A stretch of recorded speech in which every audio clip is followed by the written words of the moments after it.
Assalamualaikum warahmatullahi wabarakatuh. Bismillahirrahmanirrahim. Innal hamdalillah nahmaduhu wa nasta'inuhu wa nastaghfiruh wa natubu ilayhi wa na'udzu billahi min shururi anfusina wa min sayyiati a'malina. May yahdihillahu fala mudilla lahu wa may yudlil fala hadiya lahu. أشهد أن لا إله إلا الله وحده لا شريك له وأشهد أن محمدا عبده ورسوله يا أيها الذين آمنوا اتقوا الله حق تقاته ولا تموتن إلا وأنتم مسلمون يا أيها الناس اتقوا ربكم الذي خلقكم من نفس واحدة وخلق منها زوجها وبث منهما رجالا كثيرا ونساء واتقوا الله الذي تساءلون به والأرحام إن الله كان عليكم رقيبا يا أيها الذين آمنوا اتقوا الله وقولوا قولا سديدا يصلح لكم أعمالكم ويغفر لكم ذنوبكم ومن يطع الله ورسوله فقد فاز فوزا عظيما أما بعد فإن أصدق الحديث كتاب الله وخير الهدي هدي محمد صلى الله عليه وآله وسلم وشر الأمور محدثاتها وكل محدثة بدعة وكل بدعة ضلالة وكل ضلالة في النار. Saudara muslimin wal muslimat rahimani wa rahimakumullah. Alhamdulillah, kita panjatkan syukur kehadirat Allah Subhanahu wa taala atas nikmatnya yang demikian besar kepada kita, sehingga pada kesempatan sore kali ini Allah melimpahkan rahmatnya yang berupa hujan kepada kita. Mudah-mudahan hujan ini betul-betul rahmat dari Allah Subhanahu wa taala dan bukan merupakan azab Allah Subhanahu wa taala kepada kita sekalian. Dan mudah-mudahan semakin menambah kita bersyukur atas nikmat tersebut dan tidak mengkufuri nikmat Allah Subhanahu wa taala. Bersama ikhwan fiddin wa akhwati fillah rahimani wa rahimakumullah.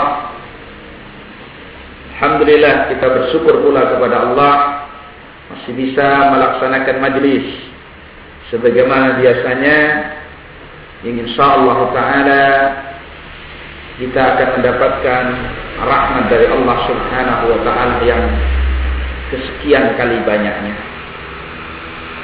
Setelah kemarin kita membahas tentang larangan dari agama kita untuk memikirkan tentang hakikat zat Allah Subhanahu wa taala, karena itu bukan ruang lingkup berpikir kita, dan kita diperintah memikirkan makhluk-makhluk dan nikmat-nikmat Allah Subhanahu wa taala. Maka pada kesempatan yang mulia ini pula kita akan membicarakan larangan dari agama kita yang berikutnya, yaitu babu tahrimil kahanati wa idyanil kuhan wa tasdiquhum. Bab haramnya melakukan perdukunan. Haram melakukan perdukunan dan mendatangi para dukun, dan haram membenarkan mereka. Haram melakukan perdukunan, sekalipun cuma berpura-pura jadi dukun, tidak boleh. Atau mendatangi dukun. Nanti akan kita berikan keterangan dukun yang dimaksud itu yang kayak mana. Dan haram membenarkan ucapan mereka dan perbuatan mereka. Ya. Allah Subhanahu wa taala berfirman dalam surat An-Nisa ayat nomor 51, Alam tara ilal ladina utu nasiban minal kitab. Tidakkah kamu melihat kepada orang-orang yang mereka diberi bagian dari Alkitab, yu'minuna bil jibti wat taghut. Mereka beriman kepada al-jibt, yaitu syaitan, wat taghut, dan taghut, orang-orang yang diibadahi dari selain Allah Subhanahu wa ta'ala. Di ayat ini maksudnya memberikan suatu hal yang ajaib. Bagaimana mungkin orang-orang yang mereka diberi bagian dari Alkitab ini justru malah beriman kepada as-syaitan dan taghut. Itu orang-orang yang dari kalangan Yahudi yang menentang agama Allah Subhanahu wa ta'ala. Ayat itu jelas menerangkan akan haramnya kita beriman kepada al-jibt, termasuk di dalamnya para dukun. Wa taghut, termasuk pula di dalamnya para dukun.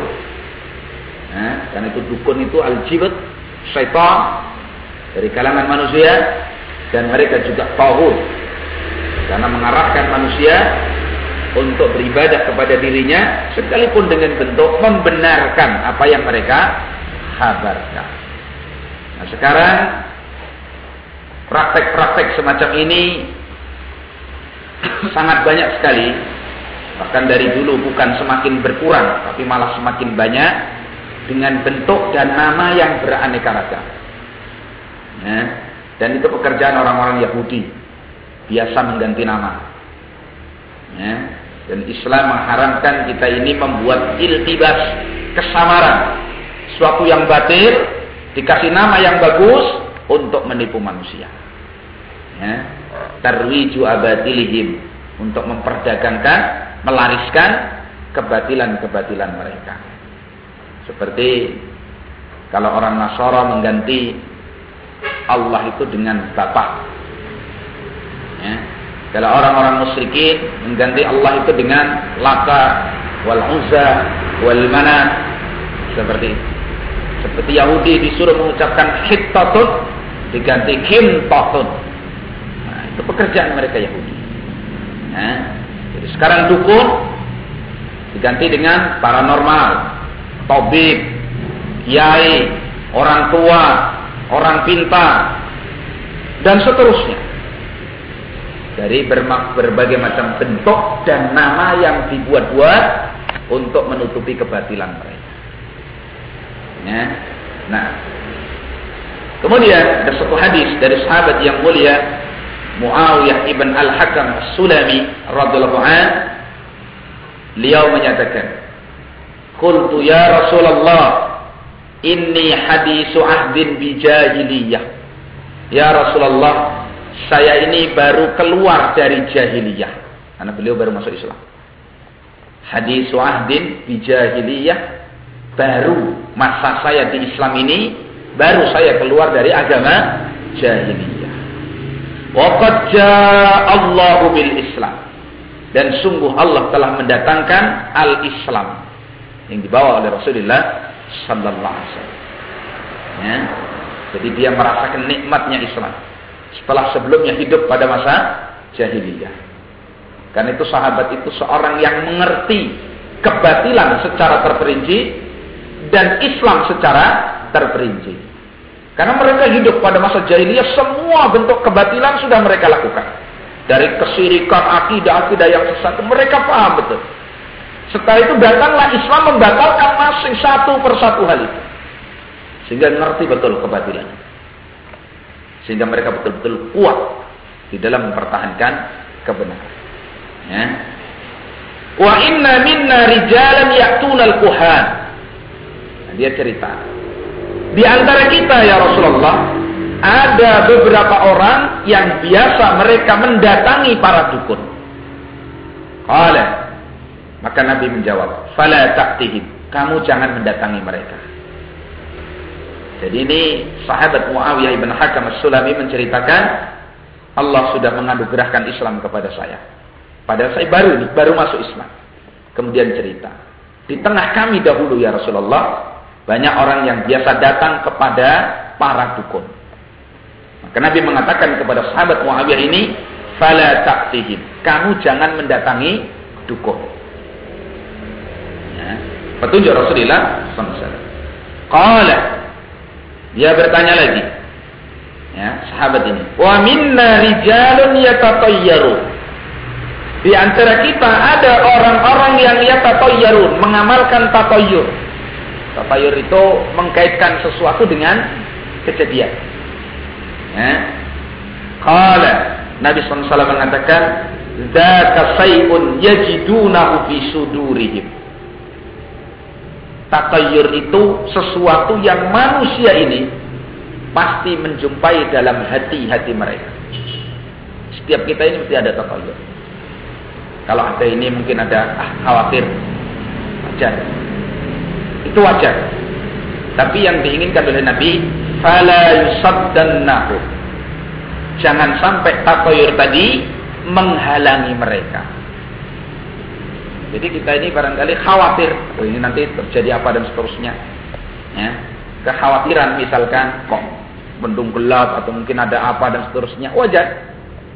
Atau dikabarkan manusia mungkin di sana itu nggak aman dan seterusnya, wajar. Ya. Nah, tapi yang dimaksud dengan tatayur itu, kalau prakteknya, misalkan saya beri contoh, kadang ada suara burung di sisi rumah. Terus kita ada apa ya? Nah, itu tatayur.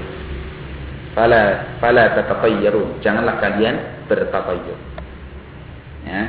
Atau mungkin kita lewat, tahu-tahu di tengah jalan ada ular melintang. Wah, ini alamat sial. Ya. Atau mungkin panas matahari begitu, terik, tahu-tahu turun hujan, panas, hujan. Kadang-kadang ada tatayurnya manusia itu. Ada yang pirasat yang dia kaitkan dengan itu. Ada apa ini? Ada suara burung gagak mungkin pas mungkin tengah malam atau apa mungkin. Itu sudah muncul lagi. Ya. Kata Nabi SAW, "Dzaka say'un yajidunahu fi sudurihim." Ya, yang dimaksud tiarah itu sesuatu yang kalian akan menjumpai pada diri-diri kalian. Mesti itu, daruri mesti ada. Maka tidak dicela kalian dalam hal itu dengan syarat fala yasuddannahum. Hal itu tidak boleh menghalangi atau membatalkan apa yang kita inginkan. Jadi kalau misalkan berjalan, kok kita menjumpai firasat kayaknya seperti ini nggak enak ini. Itu nggak usah dijadikan hukum. Kalau yang ingin kita laksanakan itu bagus, jalan. Kalau sampai kita kembali pulang ke rumah, gara-gara mungkin ular yang melintang atau suara burung dan seterusnya, berarti kita sudah terperosok kepada kesalahan dalam tauhid, kesyirikan. Jadi Nabi mengatakan itu terjadi pada manusia. Cuma apa? Fala yasuddannahum. Jangan sampai hal itu menghalangi kalian mereka dari melakukan aktivitas. Ya biasa aja. Ini ramalan ini. Ya kan? Sekarang ini marak ramalan. Tanggal 9 tahun 2009. Kiamat ini kalau tetap dilaksanakan. Katanya begitu. Padahal itu hari pesta demokrasi. Nah, itu ramalan. Malah petaka ini bagi bangsa ini. Karena pas itu hitungannya 2009. Pas saya dulu di Jawa, itu ramalannya. Tanggal 9, bulan 9, tahun 1999. Kiamat katanya. Sampai sekarang alhamdulillah. Sampai Surabaya itu toko tutup semua. Kita siang-siang cari bensin itu, pom bensin tutup semua, cuma satu. Ketika ditanya, "Loh Pak, temannya tutup nggak tutup?" Lah, nasib itu tergantung yang punya alam katanya. Jawabannya itu bagus, ya kan? Sekalipun ya orang awam, jawabannya bagus. Kejadian nasib itu tergantung yang punya alam raya ini. Itu Allah Subhanahu wa Ta'ala. Dia nekat aja kalau mau kiamat, dia jual bensin, kata dia begitu. Itu ramalan dulu yang dari Banyuwangi. Nah, itu dukun itu ya. Nah, kemarin saya ke Karang ya dibilangnya begitu. Ini pokoknya malapetaka ini, Pak. Kalau mereka nekat, ya, tanggal 9 2009. Lihat aja nanti. Ya udah, dilihat aja nanti. Ya. Nah. Jadi tatayur itu ada. Ya, manusia itu mesti begitu, ada hal itu. Tapi jangan sampai hal itu mencegah kita dari berbuat yang manfaat. Ya. Apalagi mau ibadah, mau apa dan seterusnya. Qala qultu, aku bertanya lagi. Wa minna rijalun yaquttun. Di antara kita ada orang-orang yang menggaris pakai batu itu. Yang ramal apa? Kaitannya dengan ramalan. Qala, kata Nabi SAW, kana nabiyyun minal anbiya'i yaquttu, faman wafaqa khattahu fadaka. Dulu ada seorang nabi dari kalangan para nabi yang menggaris birramal Faman wafaqa khattahu fadzaka. Barang siapa yang mencocoki garisnya dengan garis Nabi tadi, maka itulah. Ya, seperti itu. Ya. Jadi maksudnya Nabi SAW itu bentuk meramal kayak apapun sekalipun dengan garis, itu enggak diridhoi oleh Rasulullah sallallahu alaihi wasallam. Qala, kemudian Muawiyah bin Hakam ini berkata, ini pertanyaan-pertanyaan beliau ya, kepada Rasulullah SAW, karena beliau baru keluar dari masa kesyirikannya, jahiliyah, ya, baru masuk Islam. Kemudian beliau menceritakan kejadian dirinya. Wa kanat tijariyatun tar'a ghanaman li. Ya Rasulullah, saya itu memiliki budak wanita yang saya pekerjakan untuk mengembala kambing saya. Qibala Uhudin wal Jawaniyah, yang dikembalakan di arah Uhud, Bukit Uhud, dan Jawaniyah, nama satu tempat. Ya. Fattala'tu dzata yaumi. Maka suatu saat saya cek kerjaan dia itu. Ibaratnya beres apa enggak beres? Kan itu budak. Ya. Fa idzal dhi'bu qad dhahaba bisatin min ghanamiha. Maka saya lihat tiba-tiba ada seekor serigala membawa salah satu kambing yang dia kembalakan itu tadi. Ya. Wa ana rajulun min bani Adam. Dan saya ini manusia biasa ya Rasulullah. Asifun kama yahsabu. Saya bisa marah sebagaimana manusia marah. Ini cerita dia. Dulu pada masa jahiliyah. Lakinni saqattuha saqqatan. Tetapi ketika saya marah dengan kejadian itu, saya pukul dia dengan satu pukulan yang cukup keras. Karena menurut dia itu lengah sampai di bawah serigala. Ya. Fa'ataitu Rasulullah SAW. Maka aku mendatangi Rasulullah sallallahu alaihi wasallam. Fa'azzama dzalika alayya. Maka hal itu menjadi sangat besar bagiku. Kejadian itu cukup memukul saya, gitu lagi. Cukup jadi pikiran saya. Jadi dulu saya tampar budak saya itu, katakan. Ya. Qultu, aku katakan, ya Rasulullah, afala u'tikuha? Wahai Rasulullah, bagaimana kalau saya merdekakan budak itu tadi? Qala, maka Nabi SAW mengatakan, "I'tini biha." Bawa ke sini budakmu. Fa'ataituhu biha. Maka saya datangkan ke hadapan Rasulullah sallallahu alaihi wasallam. Faqala laha. Maka Nabi berkata kepadanya, "Aina Allah?" Di mana Allah? Qalat, budak perempuan tadi menjawab, "Fis sama." Allah ada di atas langit. Ini hadis yang masyhur, biasa dijadikan dalil oleh para ulama. Qalat fis sama. Qala, Nabi bertanya lagi, "Man ana?" Siapa saya? Kata Nabi SAW. Qalat, "Anta Rasulullah." Engkau adalah utusan Allah. Qala, maka Nabi berkata, "A'tiqha." Merdekakan budakmu, fa innaha mu'minatun. Sungguhnya dia itu seorang yang beriman. Tuh. Yang pertama berkaitan dengan masalah yang kita bicarakan, itu perdukunan. Kemudian yang terakhir dengan kaitannya dengan tauhid bil asma'i was sifat. Sampai Imam Syafi'i menyatakan di antara tanda seorang itu beriman, menentukan iman dan tidak berimannya, ketika diberi pertanyaan di mana Allah, kalau jawaban dia seperti budak ini tadi, berarti dia seorang yang beriman. Kalau jawabannya tidak seperti dia, berarti bukan orang yang beriman. Karena Nabi mengatakan fa innaha mu'minah. Berarti kalau jawaban itu enggak benar, tentu Nabi enggak mengatakan fa innaha mu'minah. Imam Az-Zahabi rahimahullah menyebutkan dalam Syiar A'lamin Nubala, disunnahkan bagi seorang untuk bertanya kepada orang lain, aina Allah? Di mana Allah? Kenapa itu sunnah? Karena itulah pertanyaan Rasulullah sallallahu alaihi wasallam. Dan diwajibkan atas mereka untuk menjawab Allah di atas langit. Nah, kalau jawabannya ini enggak pas, berarti dia tidak memahami akidah yang sahih. Banyak orang yang tidak tahu di mana Allah. Lalu Al-Albani menyatakan ketika mengisahkan hadis ini dalam ceramahnya, beliau menyatakan, andaikan pertanyaan kepada jariyah, budak wanita itu tadi, yang tidak berpendidikan, cuman seorang budak. Andaikan pertanyaan itu diberikan kepada para masyayikh di Al-Azhar, Kairo, Mesir sana, hari ini setelah Al-Azhar itu rusak, setelah ditinggal Syekh Halil Harras rahimahullah ta'ala, ya dikuasai oleh orang seperti kalau kita ya Spain, kalau IAIN seperti itu.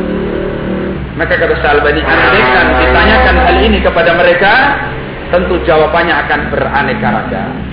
Ada di antara saya yang menjawab Allah di mana-mana. Ada di antara saya yang menjawab Allah lebih dekat dari urat leherku. Ada di antara saya yang menjawab Allah tidak di atas, Allah tidak di bawah. Ada yang menjawab Allah tidak di dalam alam dan Allah tidak di luar alam. Jawaban yang beraneka ragam, tapi tidak ada satupun yang sesuai dengan sunnah Rasulullah sallallahu alaihi wa alihi wasallam.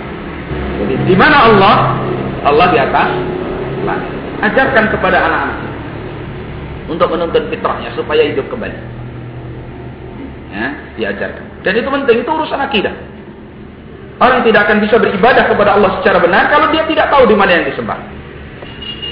Sampai ulama kita menyatakan, barang siapa yang ketika ditanya Allah di mana, dia menjawab Allah bersemayam di atas arsy.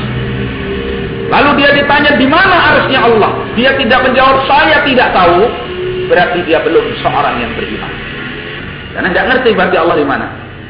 Di atas arsy. Arsy-nya di mana nggak ngerti. Bisa jadi nanti jawab di mana-mana. Bisa jadi dengan jawaban yang itu tadi, tidak di atas, tidak di bawah, tidak di samping satunya, tidak di dalam alam, tidak di luar alam. Nah sekarang kalau Allah itu tidak di dalam alam dan tidak di luar alam, berarti apa hakikatnya? Enggak ada Allah. Jauh tidak berpisah, dekat tidak melekat. Itu kan kadang filsafatnya orang Tariqah Sufiyah. Nah itu semua kebatilan. Jawabannya sederhana. Allah fis sama. Ar-Rahmanu 'alal 'arsy tawa. Tsumma stawa 'alal 'arsy. Subbihisma rabbikal a'la. Dan yang lebih mudah kisah Isra dan Mi'rajnya Rasulullah sallallahu alaihi wa alihi wasallam. Nah, jadi dari tadi kalau terjadi tatayyur pada kita, firasat-firasat yang enggak bagus berkaitan dengan kejadian yang dilihat, maka enggak usah mengkaitkan. Ya kan? Ada seorang itu mengkaitkan pas tanggal 1 Muharram. Kalau istilah Jawa 1 Suro. Itu bagi mereka ini hari berbahaya gitu kan. Hari harus sepi dari semua aktivitas. Maka enggak ada yang berani bikin rumah, hajatan. Kalau orang Jawa itu rata-rata enggak ada hajatan kok bulan Muharram tidak ada. Ya, sekalipun bagus, afdal menikah itu pada bulan Syawal. Ya. Karena Rasulullah SAW menikah sama Aisyah bulan Syawal. Nah itu ada afdalnya. Ya. Itu dia mengatakan karena satu kampung itu tidak memperingati bersih desa itu. Kalau satu surah itu biasanya begitu ya. Nah, qadarallah. Allah menguji mereka sekaligus, mengistidraj. Ada anak sekolah yang jalan pulang itu masuk ke dalam sumur di tengah kebun. Akhirnya penduduk-penduduk yang akidahnya seperti itu mengkaitkan kejadian ini dengan tidak dilaksanakan upacara bersih desa tadi, sehingga yang nunggu desa ini minta korban. Lah anak itu jadi korban, masuk ke dalam sumur. Padahal dia masuk ke dalam sumur sudah takdir Allah. Bukan kaitannya dengan tidak diadakannya apa? Bersih desa. Hal semacam itu masih menjamur loh Pak di masyarakat. Ya. Ibarat hitungan kalau Jawa itu ada Haji Saka, tahun Saka dengan kliniknya yang sekian banyak. Nanti ada ramalan di dinding itu alminat dinding gitu ya. Nah itu ramalan Hamengkubuwono. Nah, jadi bayi yang lahir tanggal sekian, bulan sekian, jam sekian, nanti nasibnya akan begini. Itu dukun. Kalau orangnya sudah mati, didatangi almenaknya itu diyakini, masuk. Nah itu ya. Jadi hati-hati. Nanti makna dukun perlu kita ketahui. Bagaimana dukun bayi misalnya. Nah nanti dilihat takrifnya. Kalau dia masuk dalam dukun itu, ya jangan datangin. Nah itu ya. Hadis berikutnya, hadis tadi diriwayatkan oleh Imam Muslim dalam sahihnya. Hadis tentang pertanyaan Nabi itu, di mana Allah itu kan panjang itu. Itu berkaitan dengan kisah itu. sahabat Muawiyah ini karena baru masuk Islam, sholat. Ya kan? Ada orang yang bersindir. Nah, dia karena mau mengamalkan sunnah, menjawab, ya alhamdulillah, boleh. Dia yarhamukallah, gitu kan? Nah, itu kemudian diplotot oleh para sahabat yang lain gitu ya. Sampai hadis itu tadi. Baik. An Safiyah binti Abi Ubaid an ba'di azwajin Nabi sallallahu alaihi wa alihi wasallam wa radhiyallahu anha anin Nabi sallallahu alaihi wasallam. Dari sebagian istri Rasulullah SAW, dari Nabi SAW, Nabi bersabda, Man ata arrafa, barang siapa yang mendatangi tukang ramal, dukun, fasa'alahu an syai'in, lalu menanyakan tentang sesuatu, bertanya ini tentang sesuatu, fasaddaqahu, ketika dijawab dia membenarkan apa yang diucapkan tadi, lam tuqballahu salatun arba'ina lailah, tidak diterima baginya salatnya 40 malam. Hukuman yang sangat keras.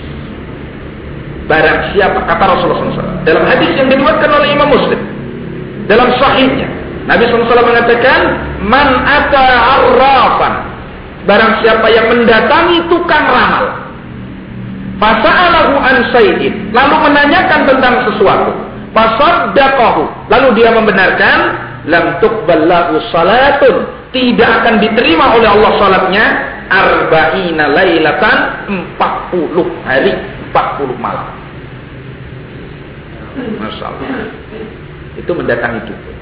Bahayanya yang hari ini sangat diremehkan oleh manusia. Lihat betapa membludaknya pasien ponari, ya tak? Dukun cilik yang lemes digendong orang tuanya, ya, sampai ada satu kisah comberannya diminum. La haula wala quwwata. Itu menunjukkan demikian ringan dan dangkalnya akidah umat, dan itu mayoritas kaum muslimin yang datang bawa kerudung-kerudung, bawa kopiah. Siapa lagi? Cuman menengadahkan mangkok, terus dikasih percikan air dari tangannya ponari, itu sudah senengnya ada kata. Sampai sudah sakit, stroke, lemes, dibawa dari daerah yang jauh sampai situ mati. Akhirnya jadi urusan polisi. Padahal dulu kita sudah mau bersyukur karena polisi sudah melarangnya, tapi praktek semacam itu nggak bisa dibentuk. Ngantri itu dari berbagai daerah. Sekarang Mas Surba itu, nah itu jelas. Bukan hanya seperti ini, bukan hanya membenarkan, itu sudah disuruh apa saja mau. Sampai kisah itu, comberannya itu diminum. Orang kalau sehat saja suruh minum, nggak usah comberan lah ya. Yang agak bening dikit dari itu aja udah nggak mau. Tapi kalau orang sudah itu tadi, kalau orang ubah karena keinginan untuk dapat sembuh, itu tadi sudah melampaui batas pikirannya. Qad sabaha ubah, sudah membuat dirinya mabuk kepayang. Percaya betul. Padahal itu kekufuran dan kesyirikan. Tidak ada satupun yang menegur. Tidak ada dai yang berdiri di situ memperingatkan ini kekufuran, kesyirikan. Tidak ada. Tidak ada yang seperti dulu para sahabat dan tabi'in. Ketika ada dukun pamer di depannya itu, dia tusuk tubuhnya itu, ditarik lagi buntet, tidak ada apa-apa.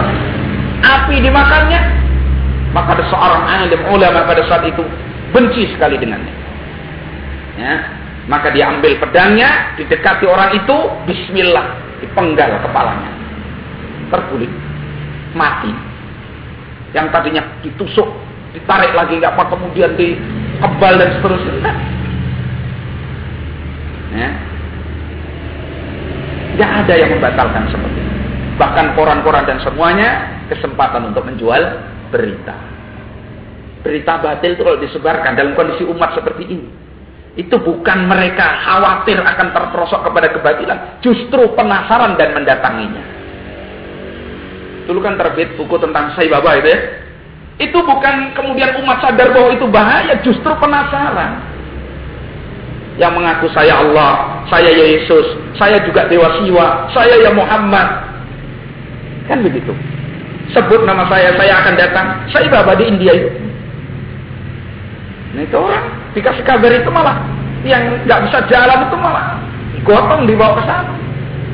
Bukan memperhatikan bahwa itu adalah akidah yang sesat yang berbahaya kepada agamanya, tidak. Kan itu hati-hati menyampaikan tahu suatu informasi. Dilihat siapa yang diberi penyampaian. Ya. Dan ingat peringatan keras dari Rasulullah SAW. Ya. Barang siapa yang mendatangi tukang ramal, lalu bertanya kepadanya tentang sesuatu, lalu membenarkannya, tidak diterima salatnya 40 malam. Yang sudah terlanjur bertaubat kepada Allah Subhanahu wa taala. Dosa besar, ini dosa besar namanya. Karena diancam oleh Rasulullah SAW.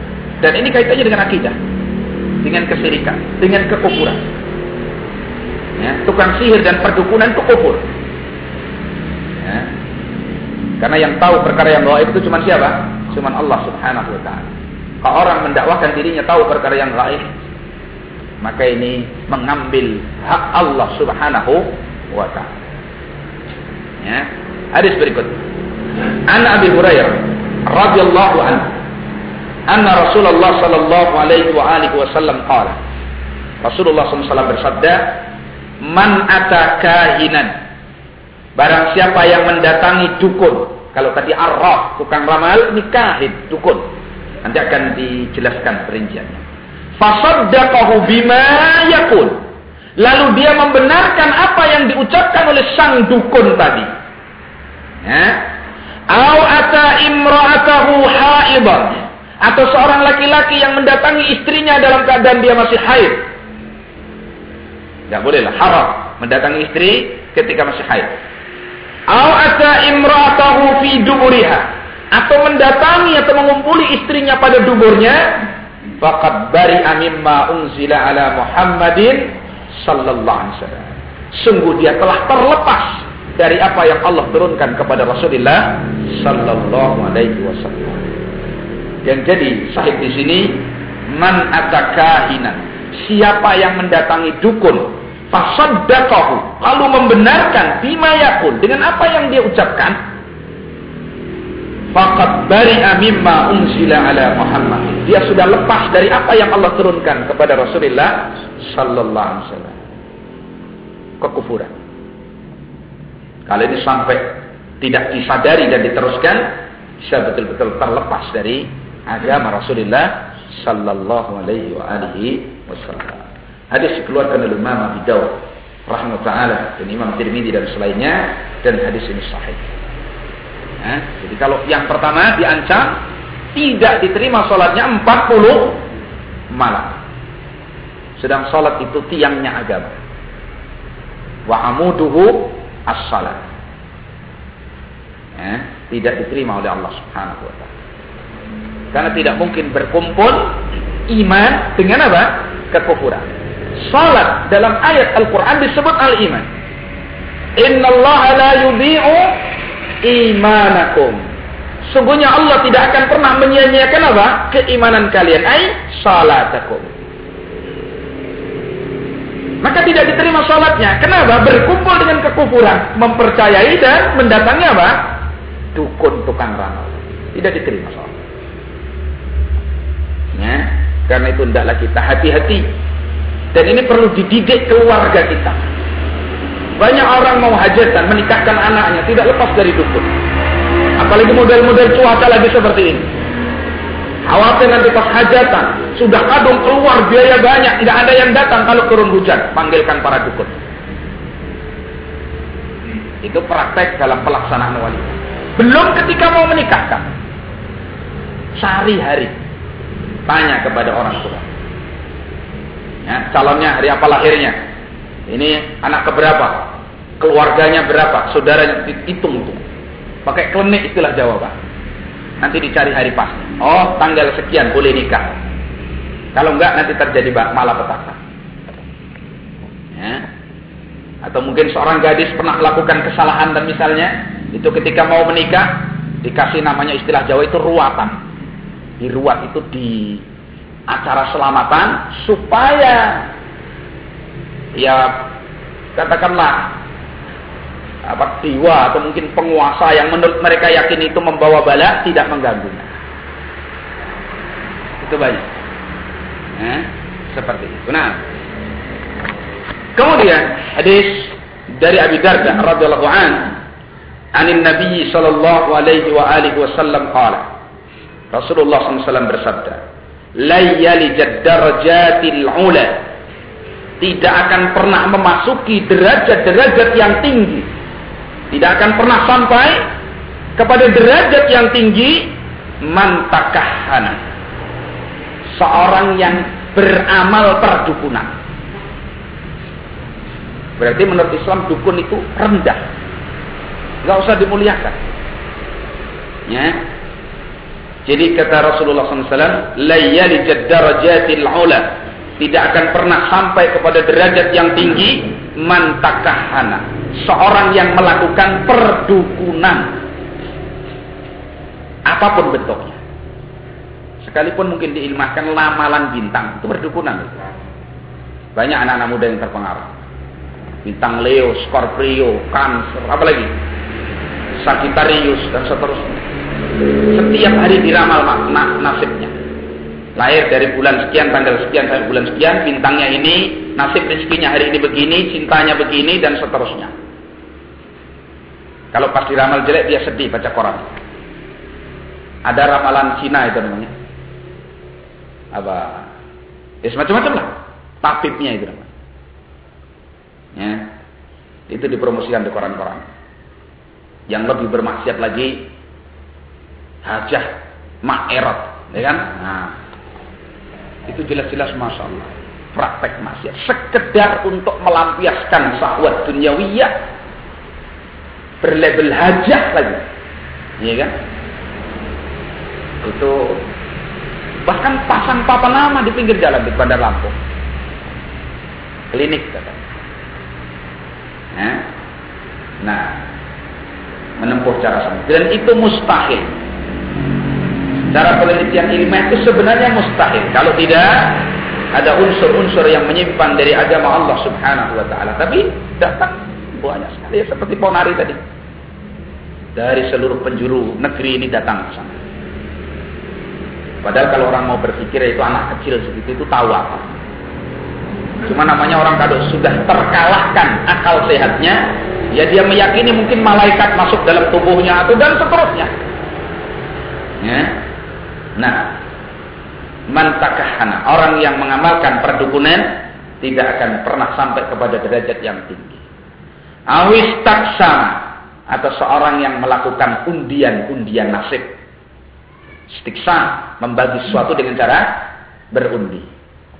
Nanti dibagi 2 undian. Itu ada undian yang dibolehkan, seperti suami memiliki 4 istri katakanlah. Kemudian dia mengundi siapa yang mau ikut safar ketika dia mau safar. Diundi apa-apa. Kasih soal barangkali. Nah, misalkan, hafalkan qul huwallahu ahad. Nah, yang hafal berarti buat safar. Nah, begitu. Nah, jadi istiksa berundi. Kalau dulu jahiliyah kadang pakai panah. Ya, atau mungkin ya seperti menggaris tadi. Pokoknya hal-hal yang seperti itulah ya. Kalau sekarang mungkin kadang ada toh ramalan pakai telapak tangan, dilihat. Nah, seperti itu. Ya. Au raja'a min safarin tatayyura. Atau seorang yang kembali dari keinginan safarnya karena tatayyur. Tiarah tadi. Karena ada firasat-firasat, kemudian dia batalkan kembali, maka orang semacam ini tidak akan pernah sampai kepada derajat yang mulia tinggi. Nah, hadis hasan sebagaimana dalam Sahih Al-Albani rahimahullah. Ma'asyiral muslimin rahimani wa rahimakumullah. Itu beberapa dalil dari nas Al-Qur'an dan hadis Rasulullah SAW, dan di sana masih banyak lagi tentang haramnya perdukunan, mendatangi dukun, membenarkan ucapannya. Haram dengan keharaman yang mutlak. Pelakunya melakukan dosa besar, bahkan terperosok kepada cacatnya keimanan mereka dan akidahnya. Kan itu kekufuran. Kan itu bab yang kita bahas dari dulu. Itu masih bab tauhid. Ya, dari bahaya syirik pertama. Kemudian riya, ya, dan sum'ah. Kemudian kemarin dilarang kita ini memikirkan zat Allah. Itu berkaitan dengan akidah. Datang kepada dukun dan beramal perdukunan dan membenarkan, itu mencacat akidah seseorang. Bahkan bisa sampai melepaskannya dari dirinya, terperosok kepada jurang kekafiran. Na'udzubillah. Ya. Dari hadis tersebut bisa kita pahami beberapa hal. Pertama, berkata Imam Al-Baghawi rahimahullah dalam Syarh Sunnah, fal kahin, yang dimaksud kahin, dukun bahasa kita, kahin yang pakai kaf, nun, kahinun. Huwa adalah alladzi yukhbiru 'anil kawaini fi mustaqbaliz zaman. Seorang yang kerjaannya menghabarkan kejadian-kejadian yang akan datang. Itu berarti kahin bahasa Arabnya, bahasa kita dukun. Ya, dukun ini kita sama saja karena kita ini miskin bahasa, ya kan? Kalau Arab kahin, arraf, kita cuman ya dukun lagi. Padahal kalau dilihat dari tarif tadi, tukang ramal, ya kan? Jadi seorang yang kerjanya itu apa? Menyatakan dirinya itu bisa menghabarkan akan kejadian-kejadian di masa depan. Yaitu tadi, tanggal 9 tahun 2009 akan terjadi kiamat. Dulu, tanggal 9, bulan 9 tahun 1999. Dulu akan terjadi kiamat. Akhirnya nggak terjadi. Ditakwil itu maksudnya bukan kiamat dunia hancur, tapi terjadi musibah. Gunung meletuslah, apa dan seterusnya. Dukun itu kalau sudah gagal, nggak kehabisan akal. Karena setan selalu mengajari untuk berkelit dari itu. Sampai ada orang itu stroke didukunkan, kasih dukun. Apa ramalan? Oh ini nggak kuat, Pak. Memangku masjid ini nggak kuat. Nah, karena rumahnya ini menghadap ke masjid. Dirubah. Rumah permanen udah bagus dibongkar. Nah, sudah. Akhirnya berhadapan sama dengan masjid, nggak menghadap masjid lagi. Nah, rumahnya jadi, yang stroke dipindah situ sampai rumah mati. Nah, diproteskan ke dukunnya, ditanya, gimana tadi kejadiannya? Nah, ini untuk mencari apa? Kilah itu tadi. Akhirnya dikatakan, oh ini cara meletakkan syaratnya kurang, yang ini kurang. Ya terus mau bagaimana? Padahal uang berjuta-juta sudah habis di tangannya. Dukun itu lebih dari dokter lah. Apa saja yang dia sebutkan, siapa yang berani bantah? Alasannya kan cuma menolong. Supaya cepat terkabul permintaanmu, perlu apa? Nafkah akad. Nah, gitu tuh bahasanya. Ya, mahar. Kayak perkawinan itu pakai mahar. Ya. Nah. Jadi yang dimaksud al-kahin dengan bahasa kahin nanti dibedakan. Dalam hadis kan ada man ata arrafan. Ya. Kemudian man ata kahinan. Berarti menurut bahasa Arab ada arraf, ada kahin. Kalau kahin, bahasa kita dukun tadi, itu yang biasa memberikan kabar. Yang merasa dirinya tahu yang gaib, mengkabarkan kejadian yang akan datang. Yaitu meramal nasib. Nah, seperti itu. Kadang-kadang Tariqah Sufah mengklaim seperti itu. Kalau sudah kiainya. Orang ini nanti akan begini. Pokoknya semau dia ngomong. Oh, nasibmu nanti akan. Itu jangan disamakan ilmunya Nabi Yusuf alaihissalam yang Allah ajarkan kepadanya. Kalau ilmunya Nabi Yusuf itu wahyu dari Allah tentang takbir mimpi. Jadi bukan perdukunan. Ya. Nah, wa yadda'i ma'rifatal asrar, dan orang ini mendakwahkan bahwa dirinya mengetahui rahasia-rahasia. Dan ini nggak mungkin bekerja sama kecuali dengan syaitan. Ya. Wa mutala'ati ilmil ghaib, dan dia bisa mengetahui ilmu ghaib. Wa kana fil arabi kahanatun yadda'una ma'rifatal umur. Dulu di bangsa Arab itu ada para dukun tersebar itu di Arab. Dukun-dukun yang mereka mendakwahkan mengetahui perkara-perkara yang rahasia, yang gaib. Karena itu perdukunan pada masa jahiliyah itu sangat marah.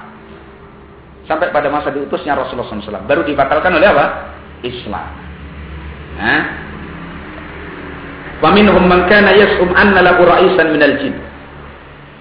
Di antara mereka ada yang menyangka bahwasanya dia memiliki pemimpinnya para jin.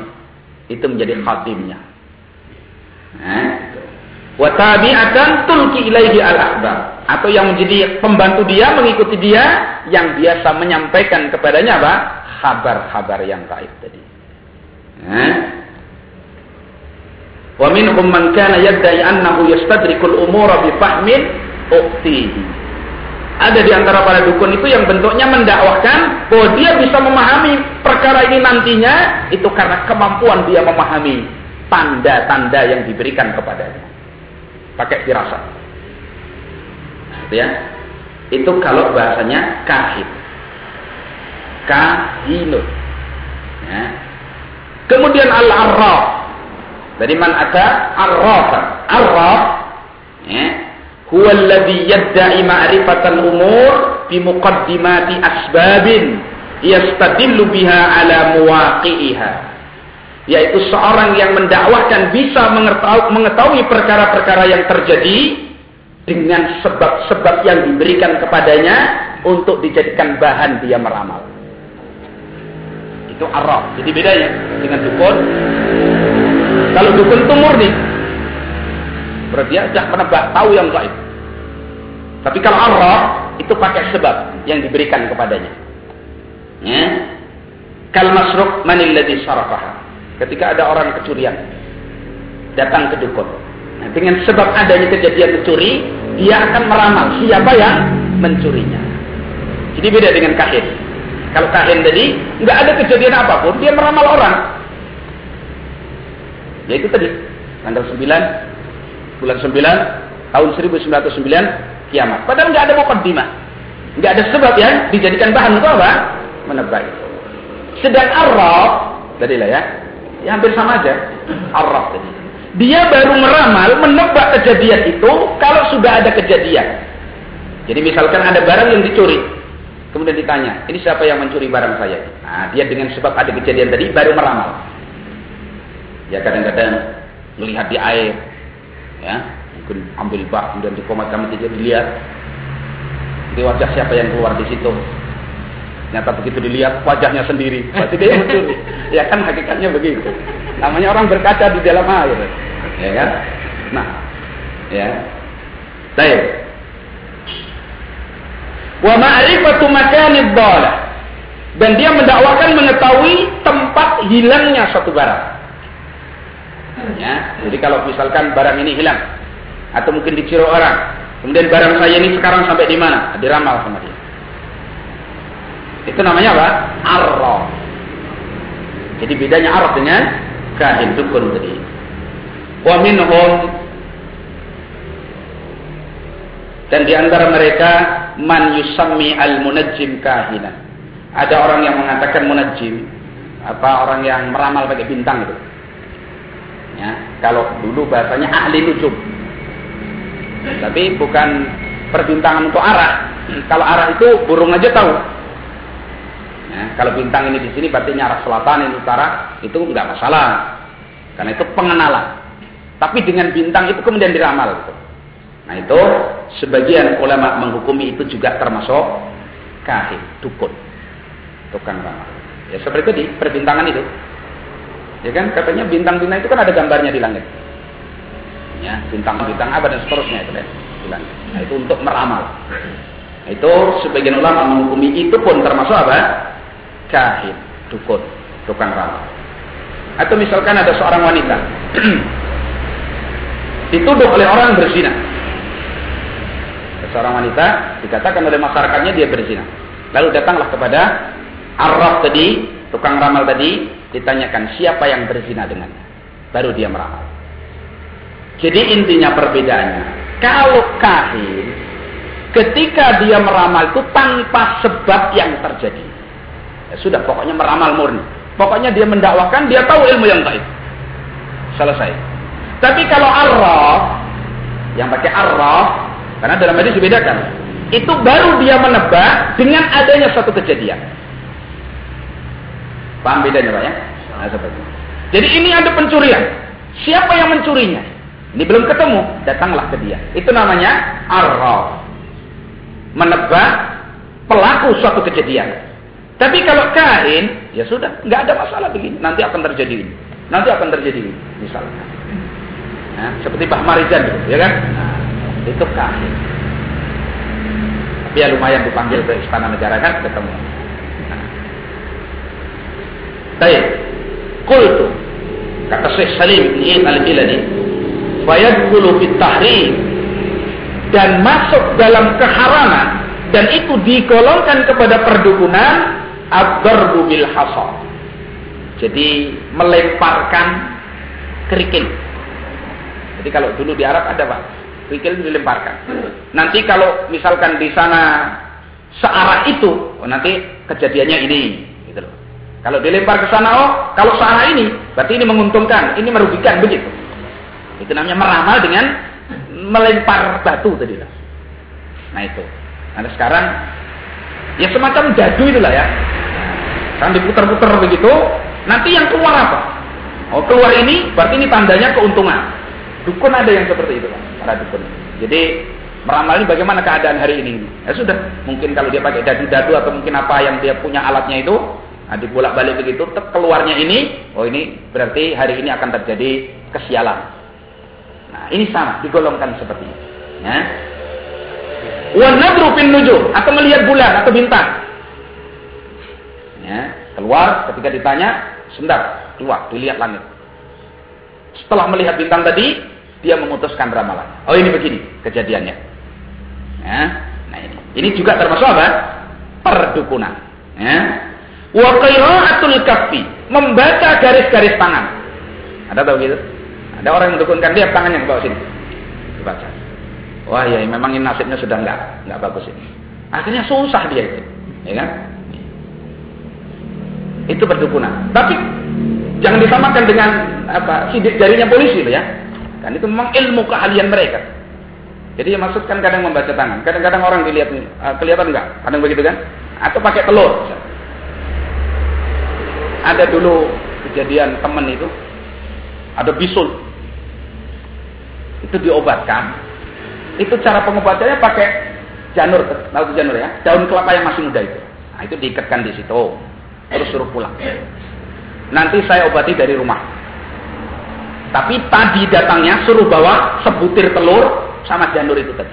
Nah, janurnya diikatkan di bisulnya yang besar itu. Nah, telurnya itu untuk ngurut dia dari rumah. Diurut. Nah, nanti kalau telur itu pecah, katakanlah, berarti bisul itu nanti pecah. Sama seperti itu. Ya. Atau qiraatul kaf, membaca telapak tangan. Wal khattu bir ramal, menggaris dengan ya batu atau yang semisalnya, pakai garis. Ya.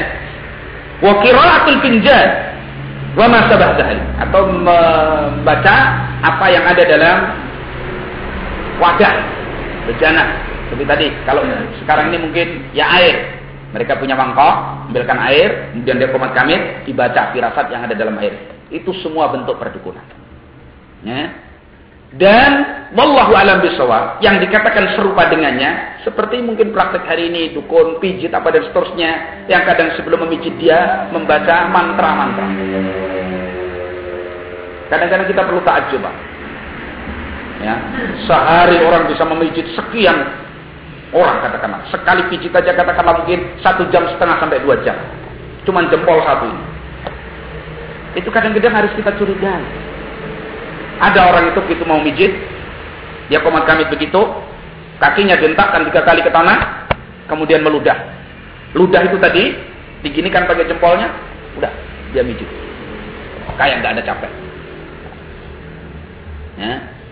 Ada yang saya dikisahkan seorang ikhwah Salafi insyaallah ta'ala, dia mencoba dukun pijit seperti itu. Dia datanglah, memang niatnya untuk mencoba.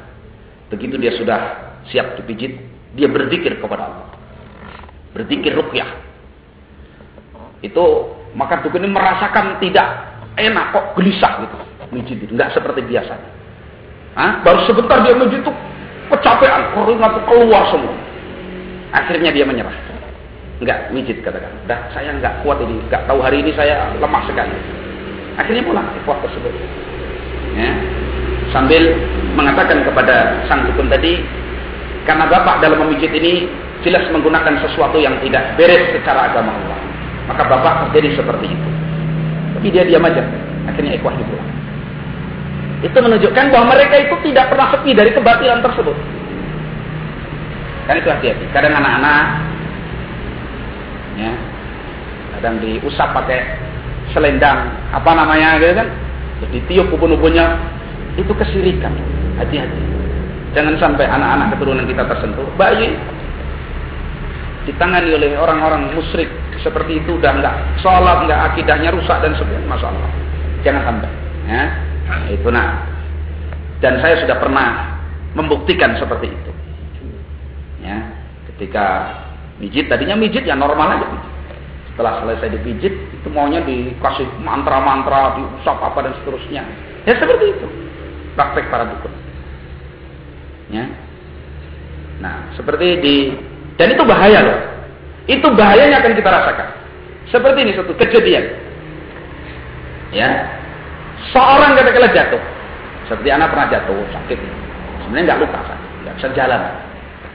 Nah, saya minta kepada ikhwah ahli sunnah yang ada di tempat itu untuk mencari tukang pijit yang baik.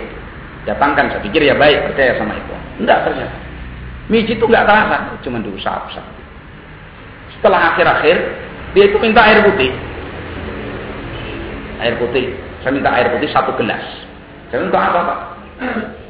Ya nanti untuk diminum. Saya katakan lah kalau minum air putih aja tiap hari saya minum, Pak. Iya nanti Bapak yang minum, pokoknya tapi bawa sini dulu. Kalau cuma air putih, Pak, biar saya sendiri nggak usah. Bapak baca apa, Pak? Dia baca bismillah. Saya baca zikir, Pak. Nah, kita harus suruh pulang. Ya, suruh pulang. Setelah saya jelaskan bahwa agama itu begini dan seterusnya, suruh pulang. Pulang dia. Itu masalah muslimin. Kalau air yang dia komatkan itu sampai diminum, itu akan masuk jin ke tubuh kita. Dan paling sulitnya mengeluarkan jin dari tubuh seorang itu kalau lewat minuman itu. Akhirnya mengganggu. Begitu diruqyah keluar karena dia diminum rata ke seluruh tubuh ini, bagaimana? Tercepit di mana? Nah, kita pernah melakukan ruqyah itu, ikhwah yang sampai sekarang belum Allah berikan ketuntasan sekalipun sudah 75% sembuh, ya seperti itu. Dulu pada masa tidak tahu ya minum air putih, diminum. Tapi pengakuan dari jinnya itu ya lewat minuman itu tadi. Sehingga sulit dia. Ibaratnya sudah merata ke seluruh tubuh, namanya air. Nah, itu kita pertama nggak merasa, tapi nanti begitu kita ajak untuk mengamalkan sunnah pada saat kita betul-betul berjalan di atas yang benar, baru menggeliat dia di situ. Jadi dukun itu tidak akan pernah menguntungkan kepada siapapun. Memadorotkan itu pasti. Ya, efek sampingnya lebih besar. Ya.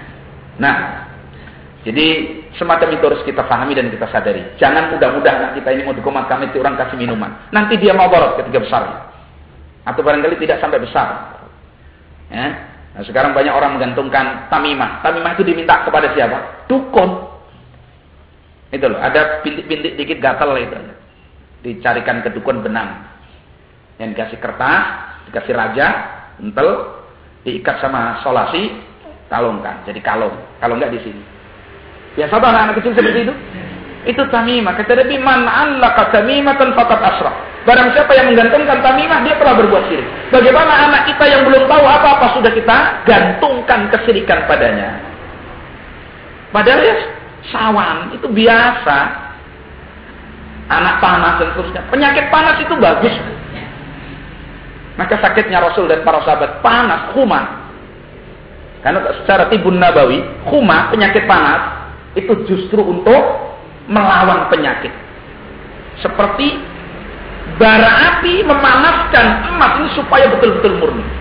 Jadi menghilangkan kotoran-kotoran emas. Nah kalau seorang itu nggak beres dalam tubuhnya, mesti muncul panas. Jadi panas itu sendiri sebenarnya bukan penyakit. Tapi efek samping dari pertempuran antara sakit dengan kesehatan. Nah kalau Allah Subhanahu wa ta'ala menakdirkan bersih, maka panasnya hilang, anaknya sehat.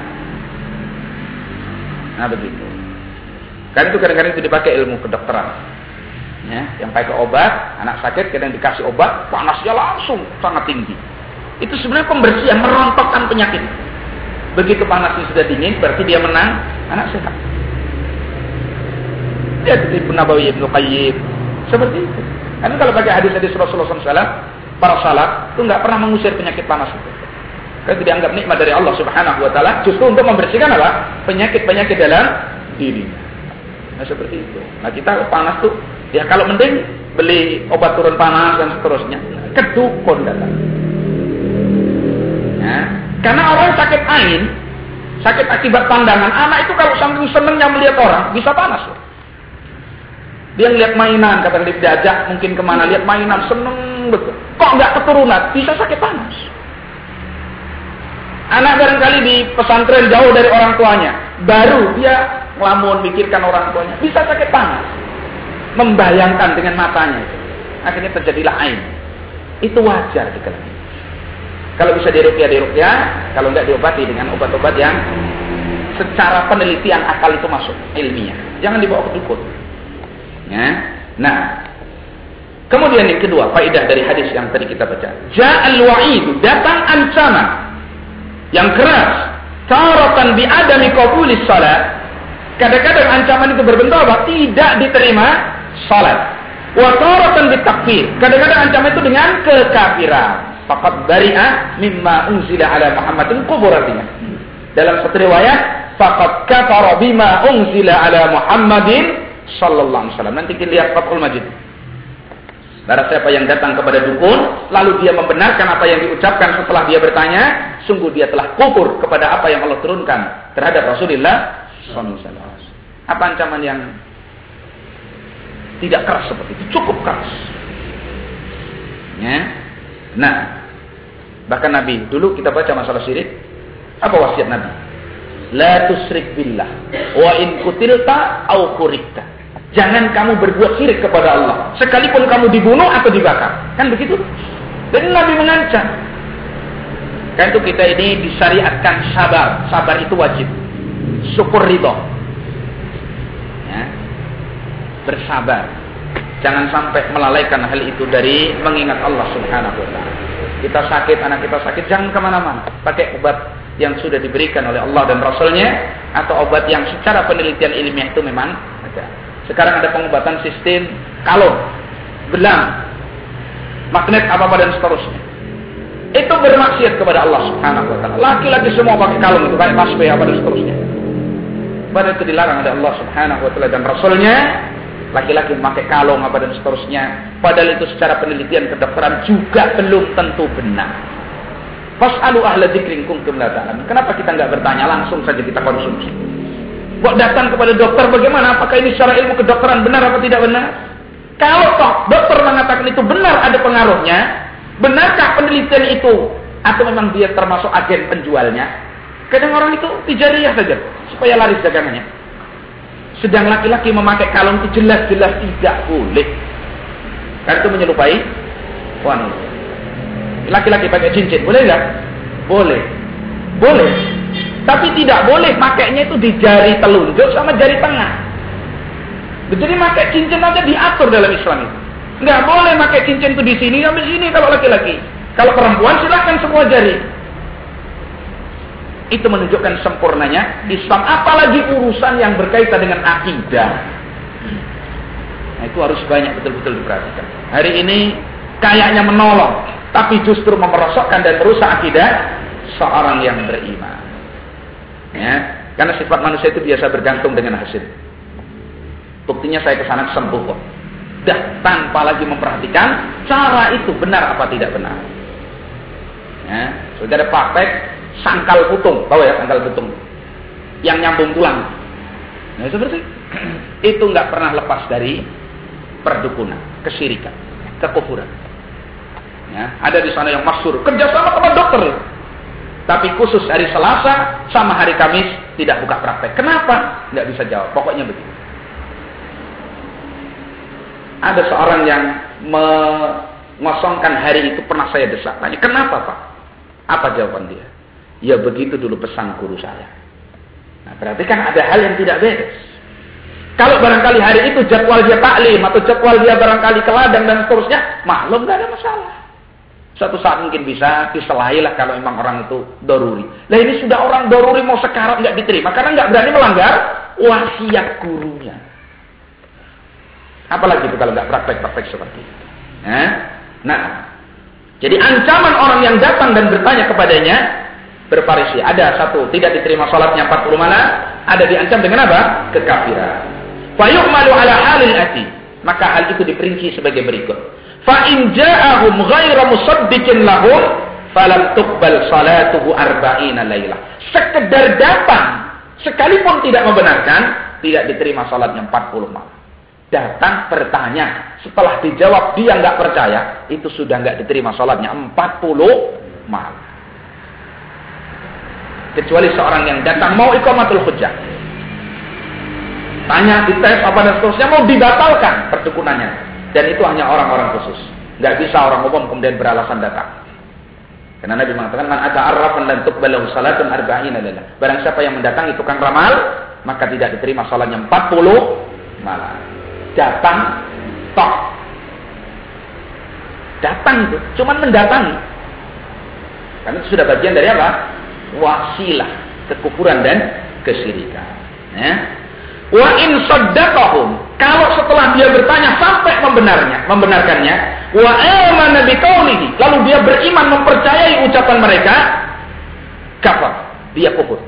Ya. Wa bari'a mimma unzila ala Muhammadin sallallahu alaihi wasallam, dan dia terlepas dari apa yang diturunkan kepada Rasulullah Muhammad sallallahu alaihi wasallam. Fala yajtami'ul iman wa tasdiqul kuhan, maka selamanya tidak akan pernah berkumpul keimanan kepada Allah dan membenarkan tukang ramal. Tidak akan pernah berkumpul iman dengan membenarkan dukun. Jadi orang yang membenarkan dukun berarti imannya akan lepas. Orang yang beriman tidak akan pernah membenarkan perkataan sang dukun. Sekalipun dengan label, katakanlah, yang menipu paranormal. Ya kan?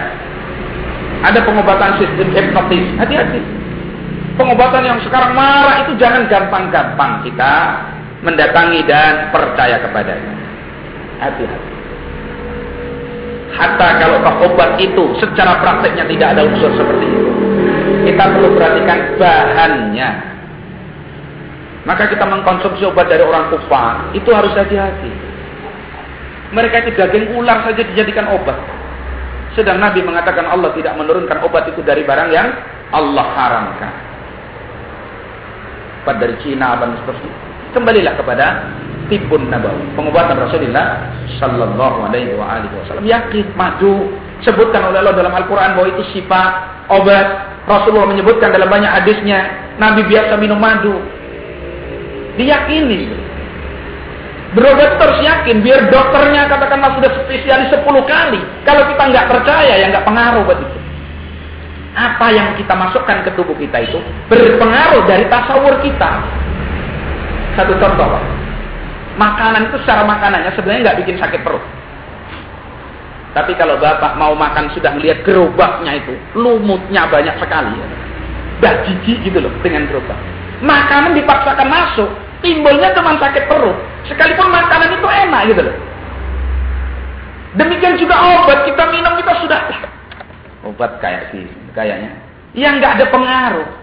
Kan itu Imam Al-Qayyim menjelaskan banyak sekali tentang bagaimana cara berobat. Yang pertama apa? Sikah kita kepada obat tadi. Yakin. Bukan berarti itu yang menyembuhkan, tapi obat ini memang betul-betul obat. Apalagi kalau itu dengan nas dari Al-Quran dan Sunnah. Nggak usahlah datang ke situ. Sebenarnya mayoritas, kaum muslim itu mayoritas. Seperti kenapa sih marak gambar-gambar yang dilarang oleh Allah SWT? Kata ulama kita, karena kaum muslimin mau membelinya. Begitu dikasih produk gambar, anda kan kaum muslim, seperti ini nggak mau beli dah. Tentu orang kafir yang produk itu ganti, karena yang beli itu orang muslim. Kalau orang muslim itu nggak beli, mereka bangkrut, konsumennya mayoritas muslim kok. Cuman orang muslim nggak paham, ada gambarnya malah senang. Jadi kenapa tersebar gambar-gambar yang bernyawa, putu-putuan itu telanjang di produk-produk itu? Ya, sabun, sampo, kan semua gambarnya seperti itu.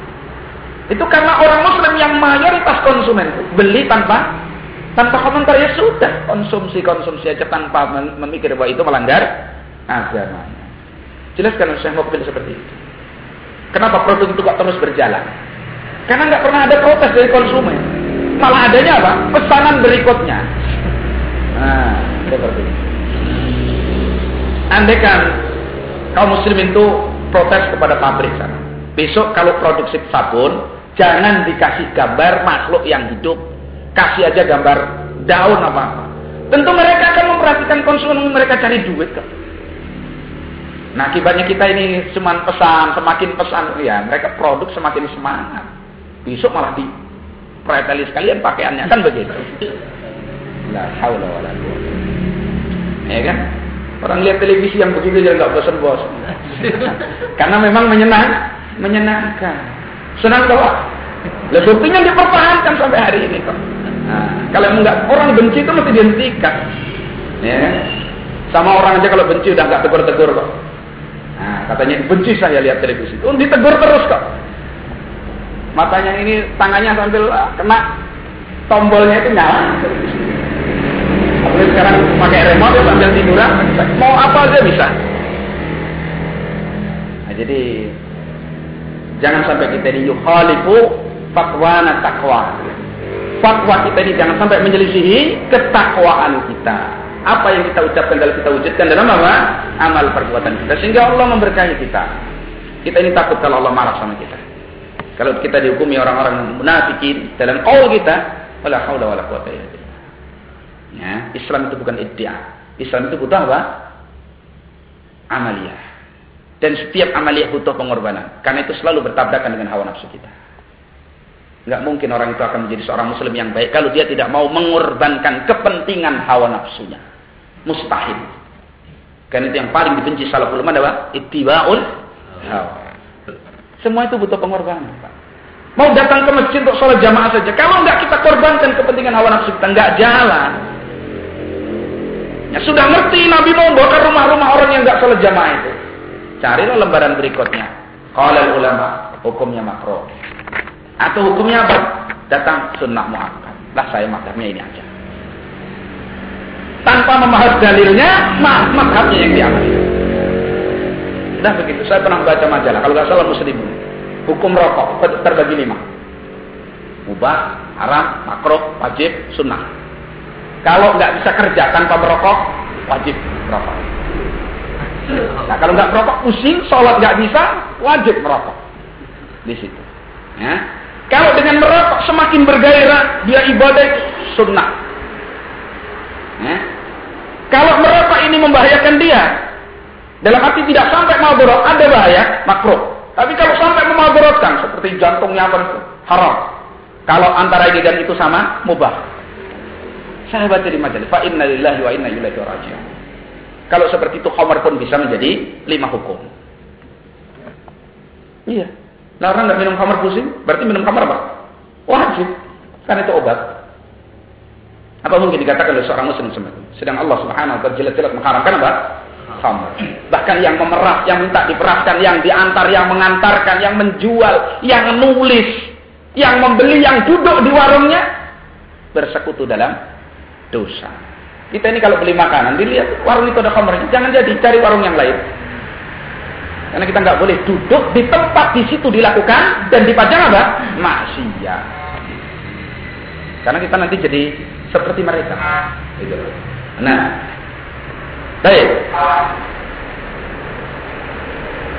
Kemudian Al-Hafidz menerangkan, dukun itu adalah satu kaum yang memiliki pemikiran yang keji, yang hadar, yang tajam. Dalam arti tajam ini bukan cerdas, keji. Wa nufusin sarirah, dan jiwa yang sangat buruk. Wa tiba'in nariyah, dan watak yang seperti api. Karena itu sungguh jelek orang yang mempercayai dukun. Tidaklah seorang datang dan mempercayai dukun kecuali dirinya justru akan dipermainkan dan dihinakan. Karena itu dukun nggak bisa dipercaya. Kalau ada teman kita barangkali, wa nas'alullah al-afiyah, kena sihir, jangan bertanya sama tukang sihir itu obatnya. Dulu naruh buhulnya di mana? Ya. Dia pasti berdusta. Dia pasti bermaksud jahat. Dia tidak akan terima dirinya seperti apalagi kau dimuliakan. Ya. Nah, bersama itu, kalau dia bertaubat kepada Allah Subhanahu wa taala, innallaha yaghfiru dzunuba jami'a. Seperti tukang sihirnya Firaun. Begitu dia menjumpai kebenaran bersama Musa alaihissalam, dia beriman kepada Musa dan beriman kepada Rabbnya Musa. Sekalipun dengan resiko dia disalib oleh Firaun, dia korbankan nyawa. Kata mereka, bala zairah, nggak masalah. Kamu bisa memadaratkan tubuh saya, tapi saya tidak akan menjual keimanan saya. Mereka tukang-tukang sihir. Rahimahumullah. Ya. Nah, kemudian ikhwan fillah rahimani wa rahimakumullah, kebenaran dukun yang terjadi satu saat itu jangan sampai menipu kita. Karena itu Rasulullah SAW pernah menyatakan dari hadis Aisyah radhiyallahu anha, qalat sa'alan nasun Rasulullah SAW anil kuhan. Ada manusia yang bertanya kepada Rasulullah SAW tentang para dukun. Faqala laisa bisai'. Enggak ada apa-apanya dukun itu. Faqalu. Jadi artinya enggak ada apa-apanya, enggak bisa mereka itu, gitu loh kata Rasulullah. Faqalu. Maka mereka mengatakan kepada Rasulullah, "Ya Rasulullah, wahai Rasulullah, innahum yuhaddisunana ahyanan bisai'in fayakunu haqqan." Kadang-kadang mereka itu berbicara, menceritakan kepada kita tentang sesuatu, kebetulan benar. Sesuatu itu benar-benar terjadi, kata manusia itu. Faqala Rasulullah SAW. Maka Nabi SAW mengatakan, tilkal kalimatul minal haq. Itu kalimat dari kebenaran, yahtafuhal jinniyu, yang dicuri oleh jin, fayaqarruha fi udhuni waliyihi.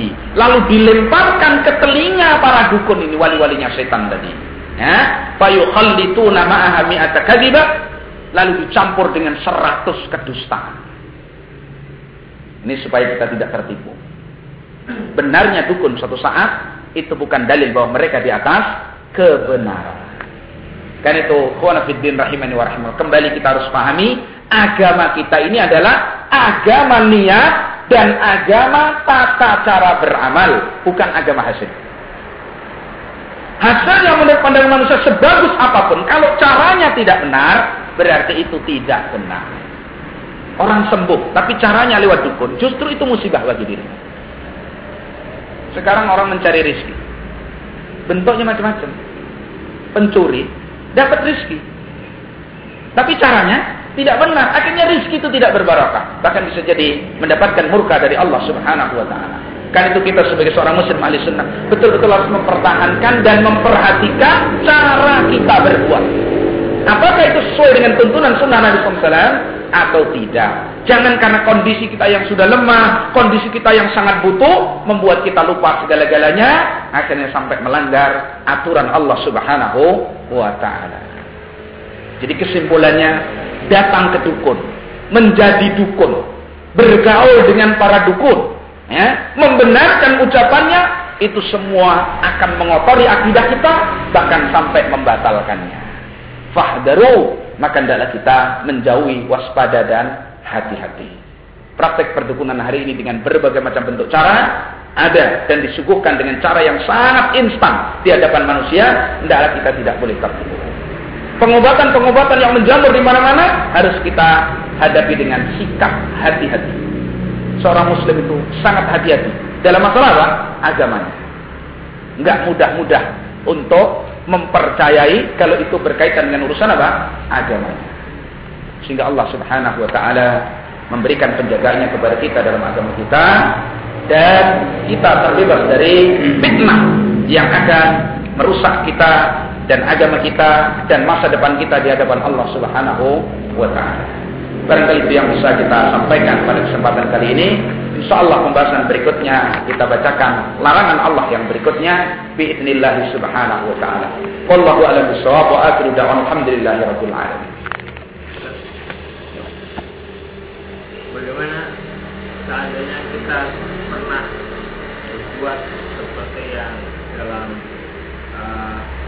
ungkapannya tadi, kita pernah berpikir bagaimana kita untuk Allah Subhanahu wa taala menyatakan, "Walladzina idza fa'alu fahishatan aw dhalamu anfusahum dzakarullah fastaghfiru lidzunubihim wa may yaghfiru dzunuba illa Allah wa lam yusirru 'ala ma fa'alu hum ya'lamun."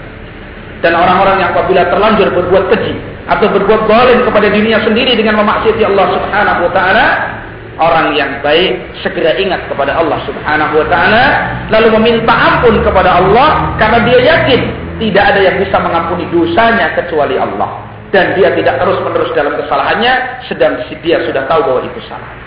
Karena itu tidak ada kalimat yang lebih bagus kecuali bertaubat kepada Allah Subhanahu wa taala. Jangan dianggap yang lalu selesai tanpa kita bertaubat kepada Allah. Dengan taubat pun kita harus betul-betul meyakinkan sehingga taubat kita ini diterima oleh Allah. Bagaimana keikhlasan kita dalam bertaubat, apakah penyesalan betul-betul penyesalan dan seterusnya. Karena itu Allah perintahkan, wa tubu ilallahi jami'an ayyuhal mu'minun. Tubu ilallahi taubatan nasuha. Wallahu a'lam.